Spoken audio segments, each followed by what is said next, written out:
বিরুদ্ধে, অন্যায়ের বিরুদ্ধে, বৈষম্যের বিরুদ্ধে এগিয়ে থাকে এবং এই প্রথম যে মানুষ প্রাণ দেওয়ার জন্য মানুষের যে বিশ্বাসটা বৈষম্যবিরোধী ছাত্র আন্দোলন যথাযথভাবে অর্জন করতে পেরেছে।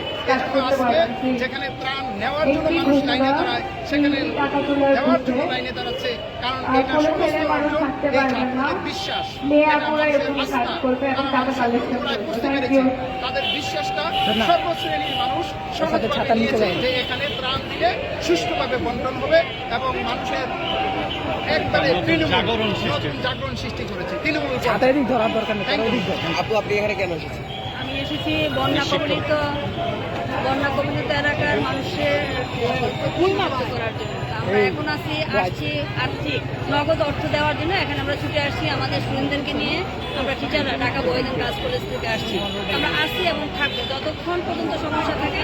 আমরা চেষ্টা চালিয়ে যাব নগদ অর্থ দিয়ে এবং শুকনা খাবার দিয়ে পাঠিয়ে। এখানে বন্যায়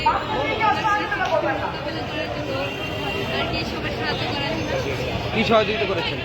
আমরা আর্থিক সাহায্য করতে চাইছি। কেমন লাগছে সহযোগিতা করতে পেরে?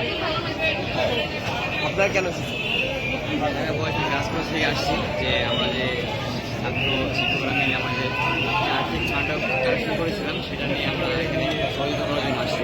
তো বন্যা কেমন লাগছে সহযোগিতা করতে? এটা অবশ্যই ভালো লাগার বিষয়। দেশের মানুষ